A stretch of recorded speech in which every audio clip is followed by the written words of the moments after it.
This exact floor, 500 meters above Seoul, is where a global animated superstar group supposedly lives.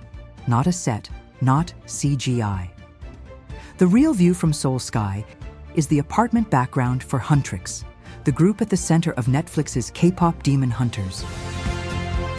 The film that just put a K-pop song at #1 in Britain for the first time since Gangnam Style. Most people planning a Hallyu trip book the same 4 days: Gyeongbokgung, Bukchon, Myeongdong, home. But the real map runs the length of an entire province. Temple stays, a 300-year hanok mansion, a beach where Cannes' best director ended his film. A set that cost $40 million and burned to the ground in one night. 6 nights, 7 days, and it starts and ends at the same tower. In 2025, Korea logged a record 18.5 million visitors. Gangneung just declared 2026 its official Visit Gangneung year. And K-pop Demon Hunters alone reset how the world looks at Seoul. So I drove the whole loop myself: Seoul, Chuncheon, Gocheong, Seoraksan, Gangneung, Donghae, Samcheok, and back. Here's the order it actually pays off in.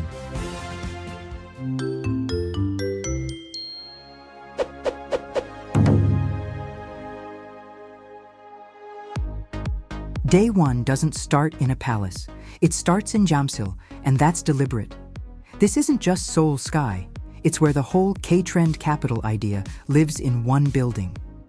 Downstairs, Lotte World Adventure has been the country's most visited theme park for decades.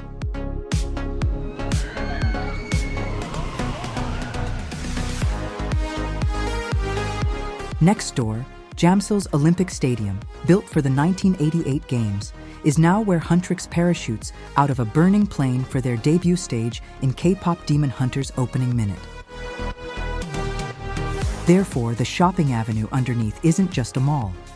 It's a preview of the entire trip's theme: Korea exporting its culture through a single skyline. Every K-beauty counter, every fashion flagship here is chasing the same global wave that K-pop Demon Hunters just rode to #1. Remember this floor? We come back to a different tower on day 7, and the two moments rhyme.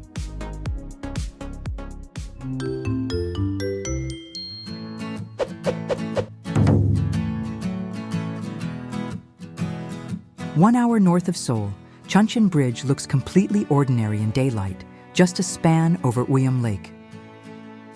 But in 2022, the drama 2521 sent Kim Tae-ri limping across this exact bridge after an ankle injury in one of the quietest, most devastating scenes of the whole series.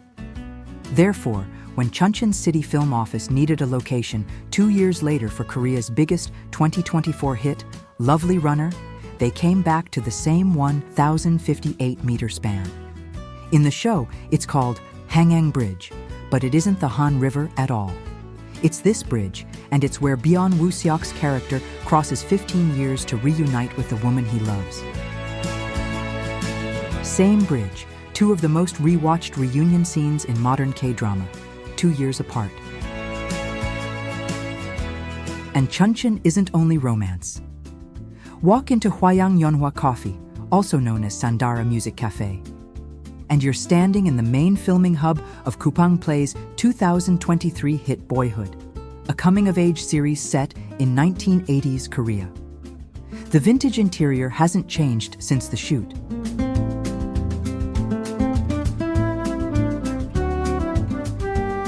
But a few blocks away, the same city played a completely different role. In 2023, Song Joong-ki's gritty crime film Hwaran shot across Sinmai Bridge, Yungang Market, and Chuncheon Station.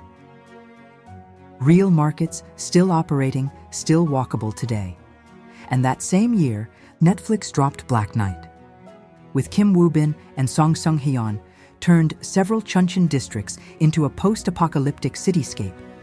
Therefore, this one city has quietly doubled as a time travel romance set, a 1980s coming-of-age backdrop, a hard-boiled crime scene, and the end of the world, sometimes within the same calendar year.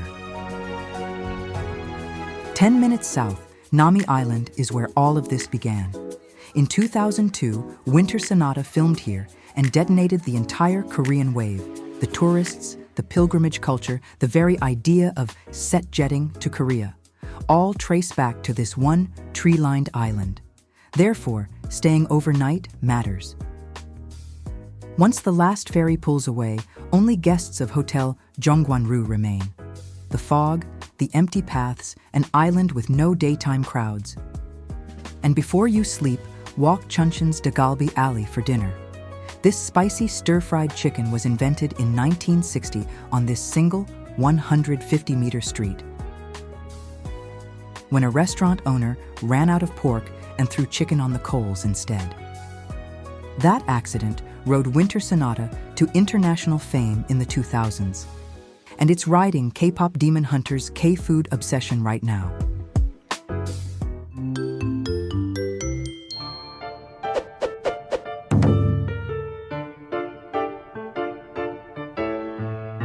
North of Chuncheon, on the coast, Gyeongbokgung looks like an ordinary fishing village. But step inside the secret blue café and something's off. A reception desk no one approaches. Clinical white corridors. This was It's Okay Hospital, the psychiatric ward from the global Netflix hit. It's okay to not be okay. Therefore, 10 minutes inland, Hwangok village pulls you into a completely different century. Thatched and tiled hanok homes, almost untouched for 100 years, sheltered from war and fire by low hills. This is where the black and white film Dongju was shot, the story of resistance poet Yoon Dongju. One morning, 2 centuries. And by 2 p.m., check-in closes at Sinheungsa Temple. At the foot of Seoraksan, miss it and you sleep elsewhere. That evening, chanting at dusk, a rice bowl meal eaten in total silence, quiet tea with a monk. Your first night here isn't in a hotel. It's inside 13 centuries of Korean Buddhism.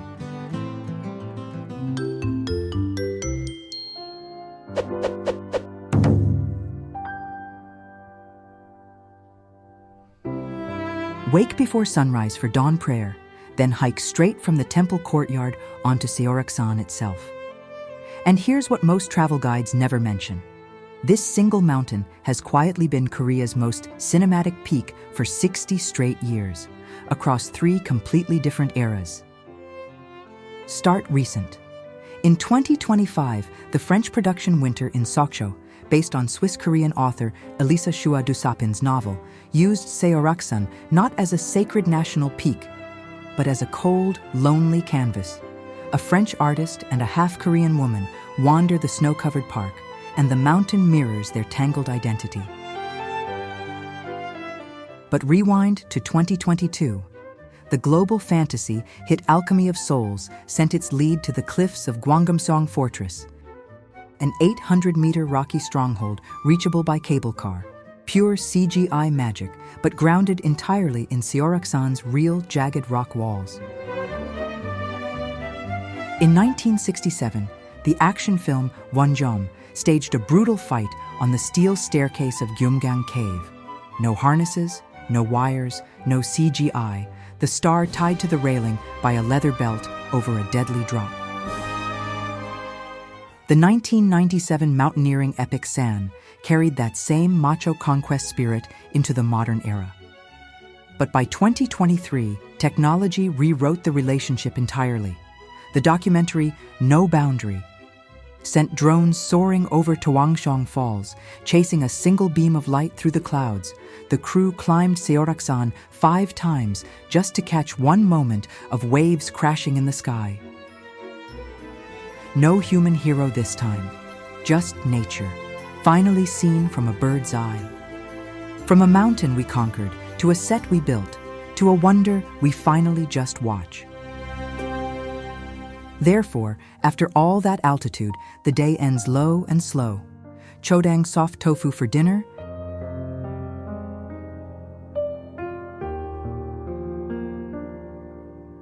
then Seongyojang, a 300-year-old aristocratic hanok estate with its own lotus pond. Make dasik tea sweets, rent a hanbok, walk the lamplit pavilion after dark. Hanok stay guests enter the whole estate free. Morning, walk Seongyojang's old courtyards in low gold light.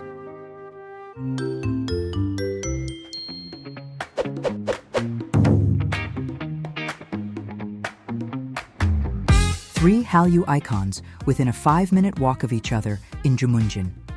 At the Bangsaje breakwater, a high schooler once summoned Gyeongyu's Goblin by blowing out birthday candles in the rain. Goblin was the first Korean cable drama ever to break 20% ratings. And here's what makes this spot electric right now. In 2026, the original cast, Gyeongyu, Kim Go-yoon, Lee Dong-wook, actually returned to this exact pier to film a 10th anniversary special. Rent the red scarf and buckwheat flowers for about 1,000 won. And stand exactly where they just stood. Walk 5 minutes, the BTS bus stop from Spring Day, a permanent pilgrimage site for ARMY. 5 more, the wind-lashed Seoul breakwater from The Glory, the revenge phenomenon that put Song Hye-kyo back at the center of global conversation. Therefore, this clustering is no accident. In 2026, as part of the official Visit Gangneung year, the city packaged all 3 spots into one walkable trail. And from Jumunjin, we head straight to Gyeongbokgung, the station famous for the classic epic sand glass, where the platform sits close enough to the sea to touch it. Tonight, a hanok-style hotel on Myeongdong Beach waves a few steps from the door.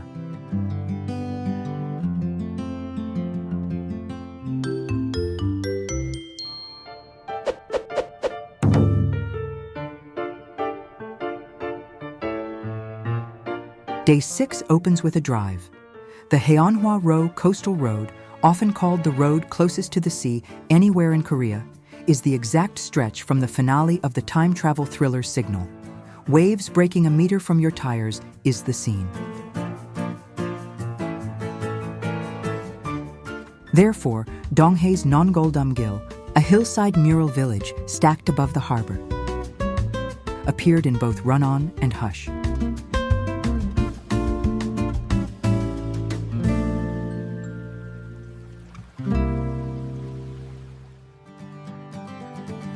And for pure adrenaline, Mureong Byeoljucheon, a former limestone quarry, turned into the dystopian set of the Penthouse 3, where you can ride a luge and sky glider straight over the old stone pit.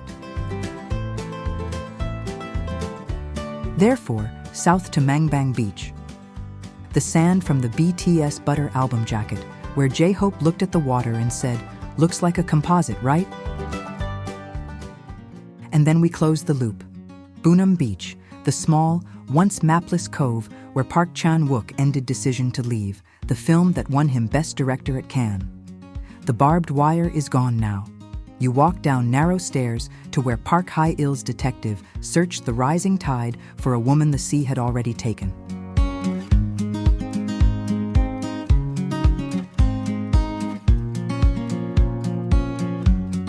Therefore, we drive straight back to Seoul, and tonight's stay, Bukchon Hanok Village, sets up the final day.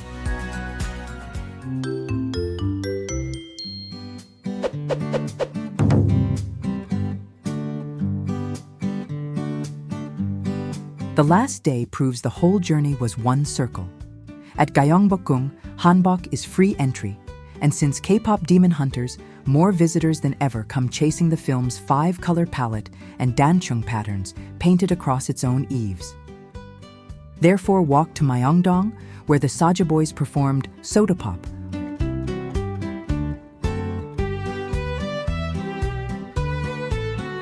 On the actual street, now packed with K-beauty counters and street food carts.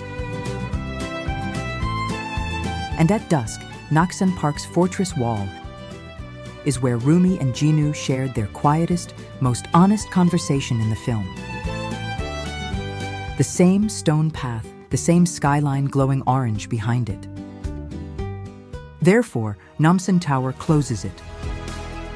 The real backdrop of Huntrix and the Saja Boys' final concert, and the same tower Justin Bieber lit up pink for his own album drop because even he saw the resemblance to the Saja Boys' show. One tower opens this trip. A different tower closes it.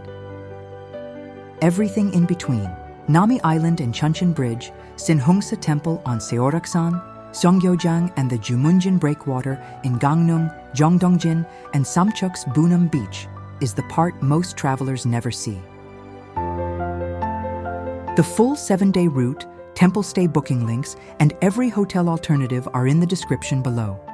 And I'll say it with total confidence, this 6-night, 7-day loop, opening in Seoul, sweeping all of Gangwon, and closing in Seoul, is the single finest course a foreign traveler can take through Korea today. Because it shows you not the poster, but the real Korea.